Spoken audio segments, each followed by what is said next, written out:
Good morning, everyone. I'm Dan Yeager, Executive Director of NEMA, and I'd like to welcome you to the 102nd NEMA Conference. I think it's pretty safe to say that this year's conference is one of the most unusual. We've hosted gatherings of museum people during the Great Depression, wartime, the Civil Rights era, and other times of monumental change. Yet 2020 will go into the books as the first time we gather in a virtual space. That said, I believe the 2020 NEMA conference will also go into the books as one of the most valuable to our field. It comes at a time when museum people are seeking information, connectedness, and inspiration to help them through unprecedented challenges. And while a virtual conference can never fully replicate the in-person experience, I think you'll find enough high-quality sessions, discussions, and energy to boost your spirit and intellect in the next 5 days ahead. Before we get started, I'd like to acknowledge the places in which we gather. In this era of virtual meetings, when digital spaces may substitute our physical sense of place, it's important to redirect our attention to the land we each occupy in this moment and honor the indigenous people who have called it home. NEMA's offices are located in Arlington, Massachusetts, and I'm currently in Swampscott, Massachusetts, homelands of the Pawtucket and Massachusetts people. Wherever we are each located, let us acknowledge all indigenous nations as living communities, their elders both past and present, as well as future generations. NEMA recognizes that our organization and those of our members were founded within a colonizing society which caused the exclusions and erasures of many indigenous peoples throughout New England and beyond. Thank you for helping us challenge these practices by disrupting and dismantling the ongoing legacies of settler colonialism. And now I'd like to introduce Lorenz Spears, NEMA board member and executive director of the Tamaqua Museum, for a welcome and greeting. Askawi Kwasin, Natasuis Makasini Pashao at Nahai Gansek, Natasuis Lorenz Spears at English at Ni Nahai Gansek Nahantek, Kanupiam at Aki at Nahai Gansek. Hello everyone, I'm Lorenz Spears, the Executive Director of Tamaqua Museum in Exeter, Rhode Island, and I am known as Makasini Pashao in my traditional language, and I am greeting you here today and welcoming you to my homeland of the Nahai Gansek people. Kanupiam wuchi ni tampawag ka ni tanksawag at aki at Nahai Gansek, ka wuchi wami naninamasnawak.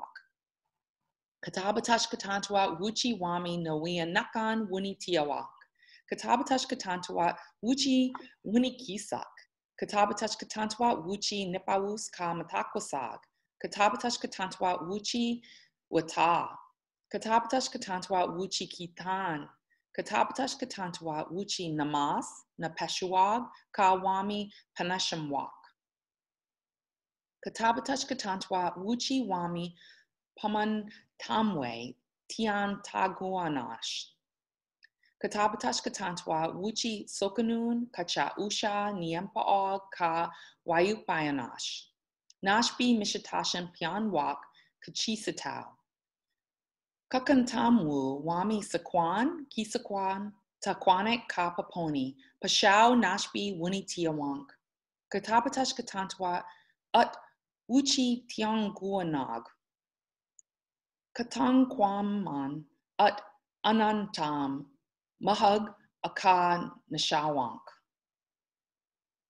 Kanashawank u Kachisamau Onkonginawan.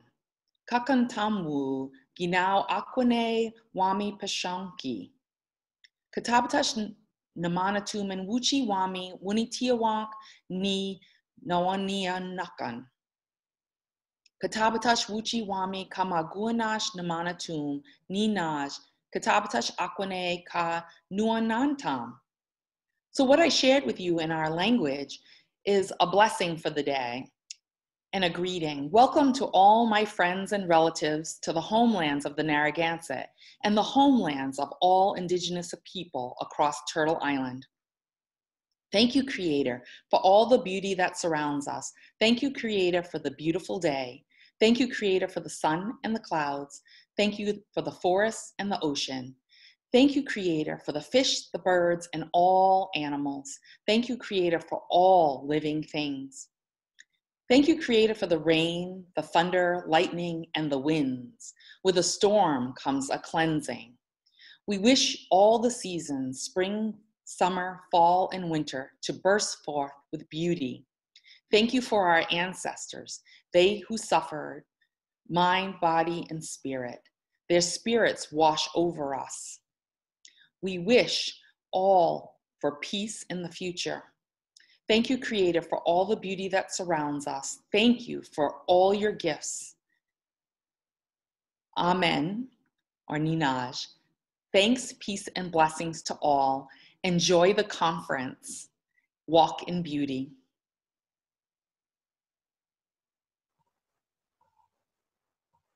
Thank you, Loren, for that kind greeting. I'm so grateful for all of those committed to our museum field who helped make the conference possible. We are offering more than 60 sessions, almost as many as our recent conferences, thanks to our colleagues who want to share their stories and expertise.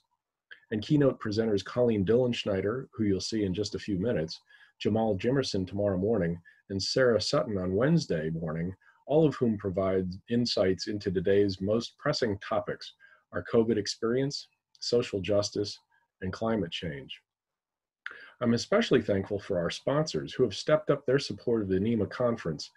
Sponsorship funding has allowed us to offer a range of registration options that makes the conference accessible to everyone, regardless of their financial circumstances. And for that, we are deeply grateful. Sponsors at the titanium level include Collector Systems, Crystallization Systems, Harvard University Extension School Museum Studies Program, Lucidia, and the William G. Pomeroy Foundation. Platinum level sponsors include 42 Design Fab Studio, Brad Larson Story Habitat, Dipjar, Full Circle Archive Digitization, Gorman Richardson Lewis Architects, Hub International, Museum Search and Reference, Tufts University Museum Studies Program, and Public History at UMass Amherst. Gold level sponsors include Museum Insights, Public History and Archives tracks at the History Department of the University of Massachusetts, Boston, and TrueView. Bronze level sponsors include Museum Textile Services, Time Looper, Tunnel 7, and Small Corp. And many thanks to the generosity of our scholarship underwriting partners, Connecticut Humanities, Connecticut Office of the Arts, Mass Humanities, Massachusetts Cultural Council, Rhode Island Council for the Humanities, and Vermont Humanities. Thanks also to scholarship sponsors including Cynthia Robinson, Laura B. Roberts, the International Tennis Hall of Fame, the NEMA Board, and those of you who contributed to the NEMA Annual Appeal. I'd also like to thank all of our virtual exhibitors this year. Just like other years, our virtual exhibit hall is the place to go to discover the latest museum-related products and services and to learn tips and techniques to expand your professional toolkit.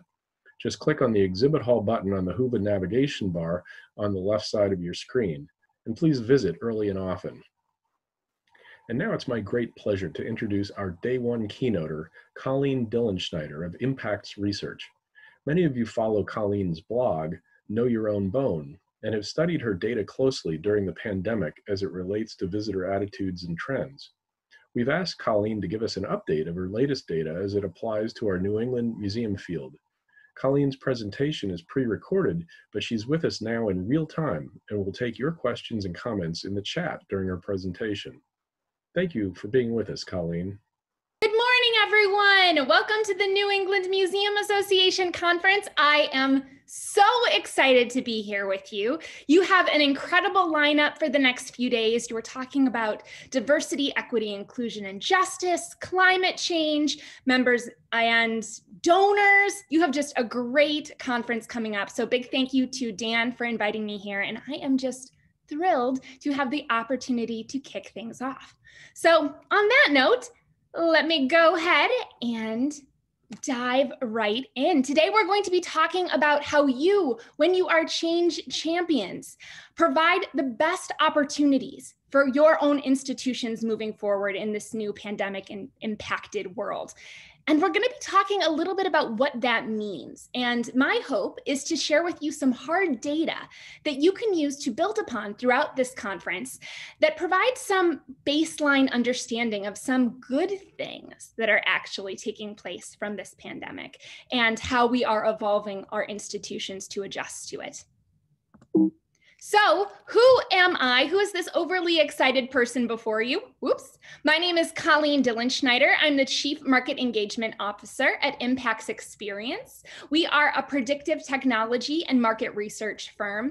And some of you might know me from my website. I run a website called Know Your Own Bone that helps make non-proprietary, high confidence data accessible to executives of cultural institutions throughout the United States. And the title of that website comes from one of my favorite quotes. It's a quote from Henry David Thoreau, and it goes like this: "Do what you love, know your own bone, gnaw it, bury it, unearth it, and gnawed it still." And I like to think that at my best, I get to be curious about how people are deciding to visit our incredible institutions and dive into understanding that behavior. But I don't think it's too much of a stretch to say that at your best, you get to do the same thing. And now, maybe more than ever, that may be especially important. So where's the data that I'm going to be showing you today coming from? Well, it comes from 3 different places. The first is that Impacts is in market, monitoring perceptions and behaviors surrounding 224 visitor serving organizations in the United States. Now, that includes zoos, aquariums, museums, botanic gardens, symphonies, theaters, historic sites, historic houses, memorial sites. We are in market collecting that data about what people are thinking and what people are doing surrounding those experiences. The second place that the data comes from, and if you read Know Your Own Bone, then you are very familiar with this data source, is from a study called the National Awareness, Attitudes, and Usage Study. It's believed to be the largest in-market survey of perceptions and behaviors surrounding cultural institutions in the United States. To date, it's over 154,000 respondents strong. And for today's presentation, I've brought a lot of data for people who live or reside in the 6-state New England area.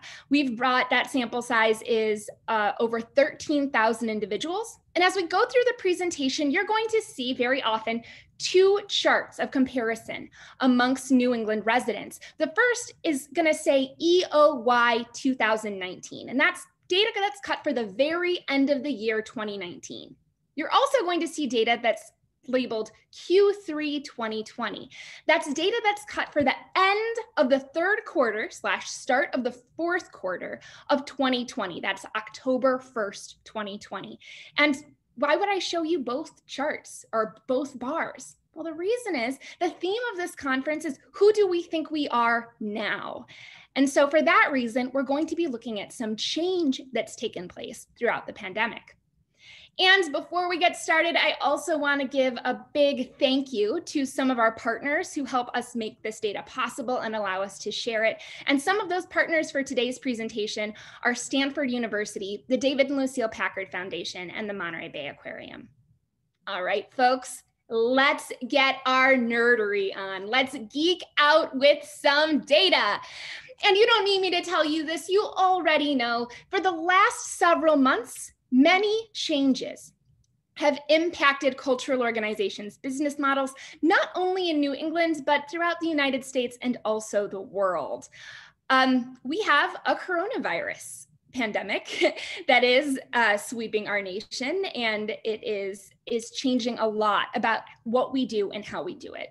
So I'd be remiss not to jump into some good things without first acknowledging that one of the key things that's creating these changes, perhaps above all else, is the coronavirus. The top barrier to visiting cultural organizations in the United States, including New England, is coronavirus safety concerns. That is, safety concerns related to the coronavirus and potentially contracting the coronavirus. So one thing I want to start off this day by doing is showing you some information about what people in your area are saying will make them feel safe visiting cultural institutions again. Now, this data, there's a lot on this screen, so go ahead and listen to the sound of my voice. I will say the key takeaways here, so don't worry too much about smaller numbers. If, depending on what your eyesight is like, I will make sure I say out loud what matters most. Now, this data that you're seeing right here is a two-part methodology. The first is we went in market and we asked people an open-ended question. And we said, what would make you feel safe and comfortable visiting a blank? We call that, the jargon for that in our world is lexical analysis. So we asked them, hey, what's going to make you feel comfortable visiting again? And they let us know in their own words what would make them feel comfortable returning to cultural institutions again. Then we took all of those answers, we put them into categories, computers put them into categories, and then we went back out and we said, hey, folks, let us know, select all that apply on what will make you feel most comfortable. And here's what you can see is the number one thing, not just for the entire United States, which is that orange bar, but also for people who reside in New England, which is that blue bar, is mandatory face coverings.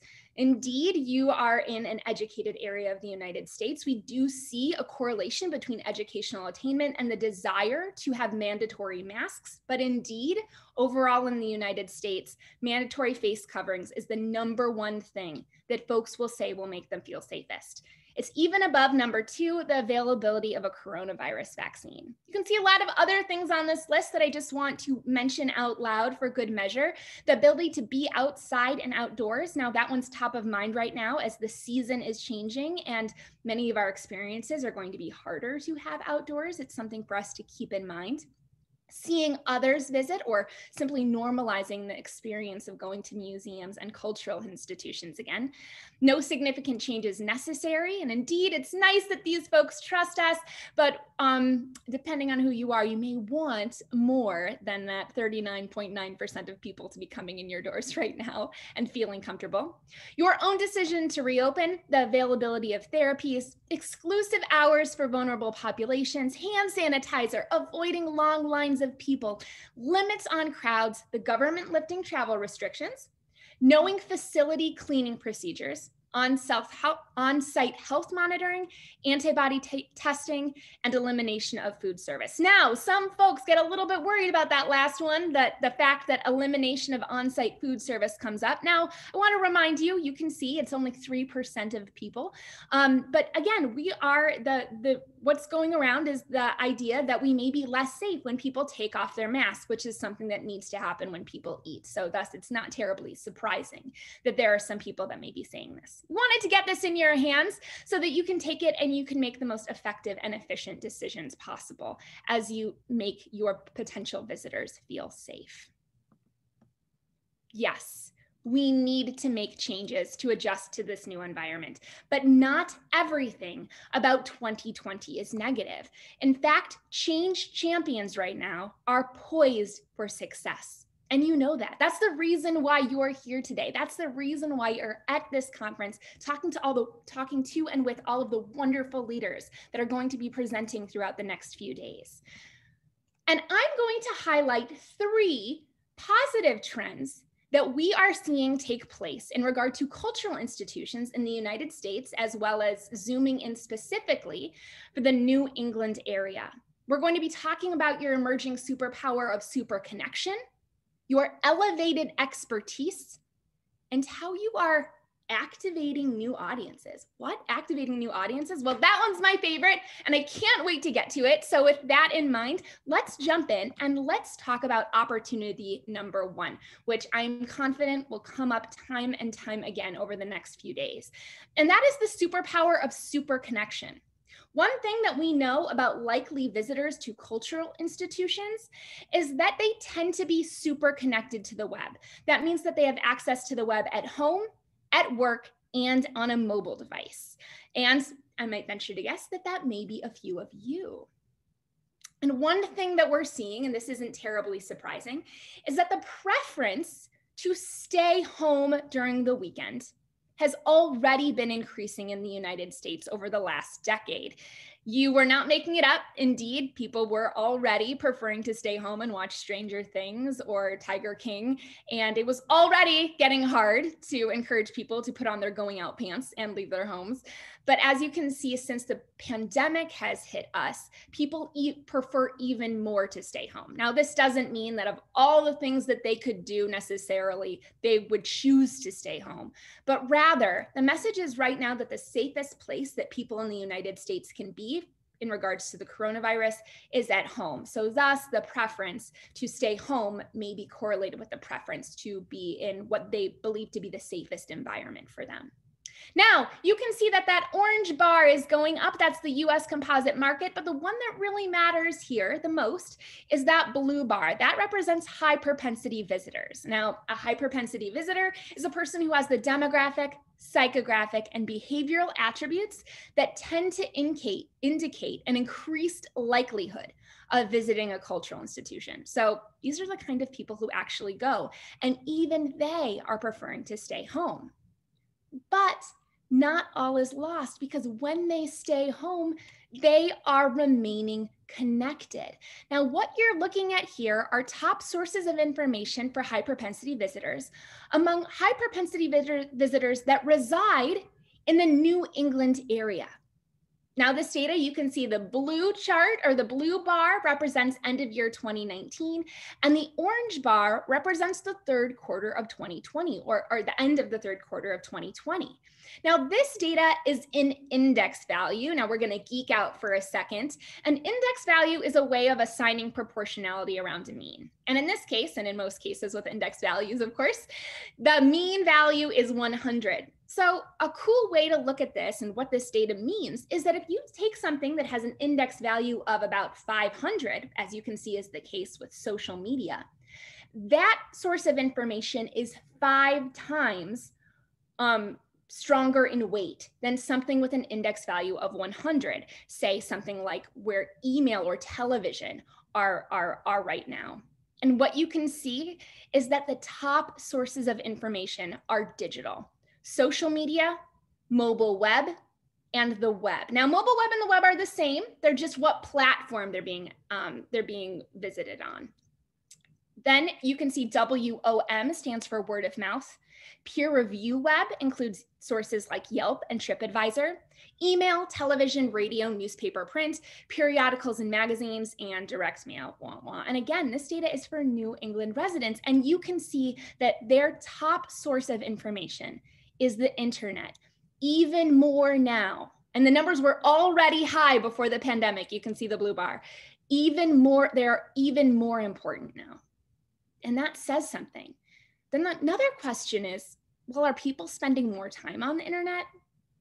You all know the answer to this one. The answer is yes. This is a share of media consumption study for the entire United States for the average American. And we can see that if you start and you look at this for end of year 2019, you can see that's about where we were before the pandemic started.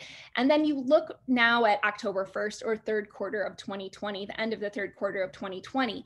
And you can see that people in the United States are spending more time on digital platforms. You can see digital, television, radio, and print. Now, this is significant difference. And one thing to keep in mind when you look at this share of media consumption study and most share of media consumption studies is that how people take in information is not necessarily mutually exclusive.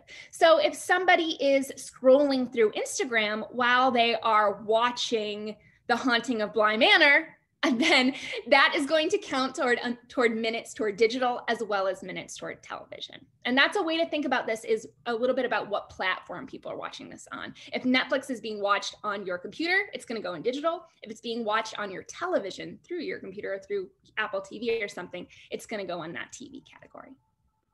But what about those high propensity visitors, those people who actually have interest in coming? They're spending even more time online than the average American. These people indeed are super connected. And that's great news for us because it means that we can reach them where they are. Meet your audiences where they are. They are online. And if they're not going to be in our doors, Remember, we can still find ways to educate and inspire them and cultivate a visit when they're ready to leave their homes by engaging with them online. That's your superpower number one. Superpower number two, you have elevated expertise. Now, there's a lot going on in this chart. So go ahead and again, we're going to listen to this onto my voice here and I will walk through what's most important. But we have been measuring for the last 10 or so years how much different cultural institutions in the United States are perceived as highly credible sources of information.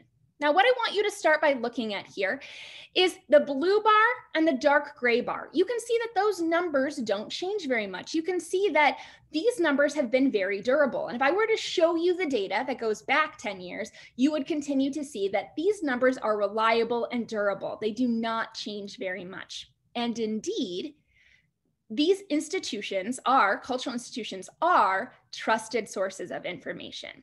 Now, this data is in scalar variable. In this kind of data, the number to beat is 64.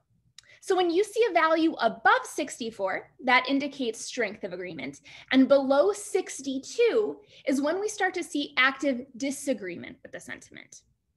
And as you can see, people believe that cultural institutions in the United States are highly credible sources of information. Now, look at what happened during the pandemic for that light gray bar, and then especially even more during the third quarter of 2020.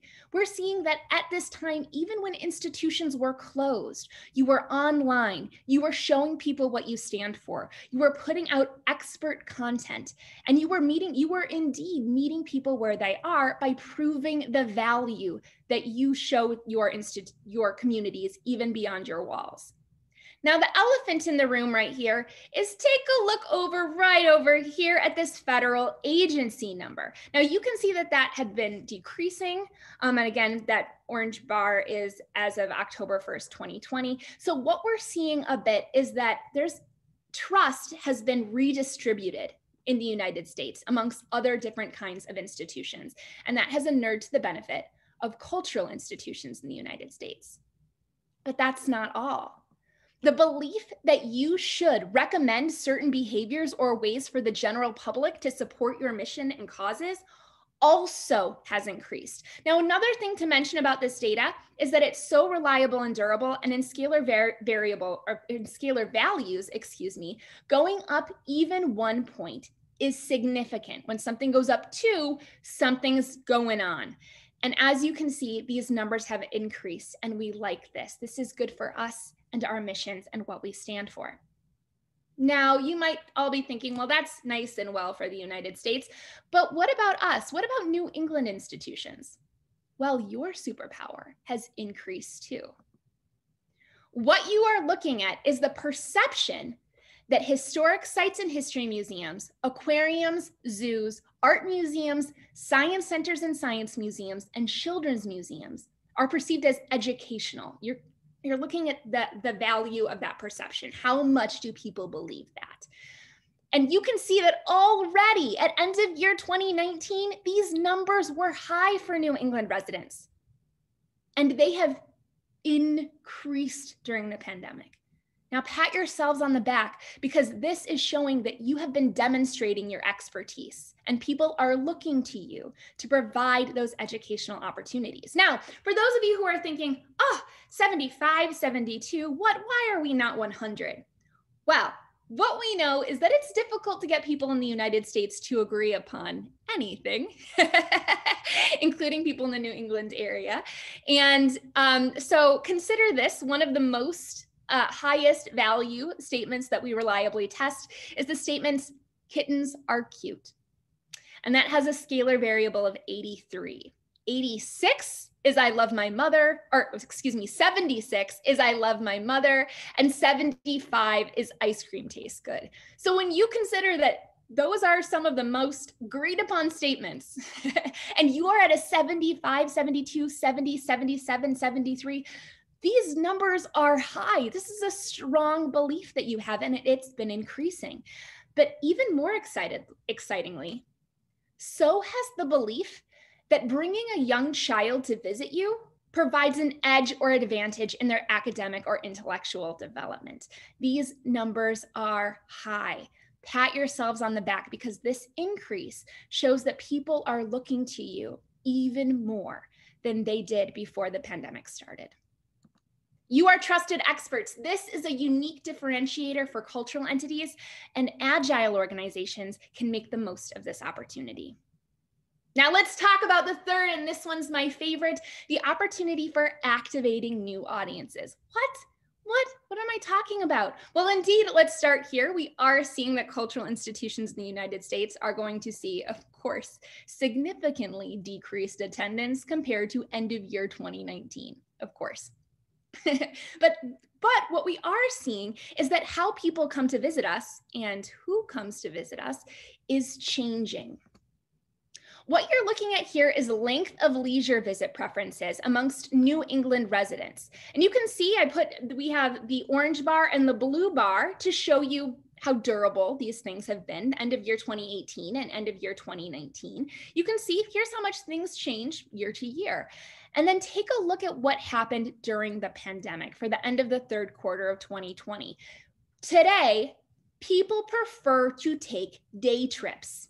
They want to go somewhere, generally, much more than they did before even, somewhere they can go and come back in the same day without spending the night. So similarly, you can see the preference to spend the night, spend the weekend, and especially spend the week somewhere has decreased significantly. So 1, people prefer day trips. 2, people prefer to travel in their own vehicles. Now, this is presumably is correlated with an element of perceived safety in traveling in your own personal vehicle compared to taking an airplane or a train or a bus or a motor coach.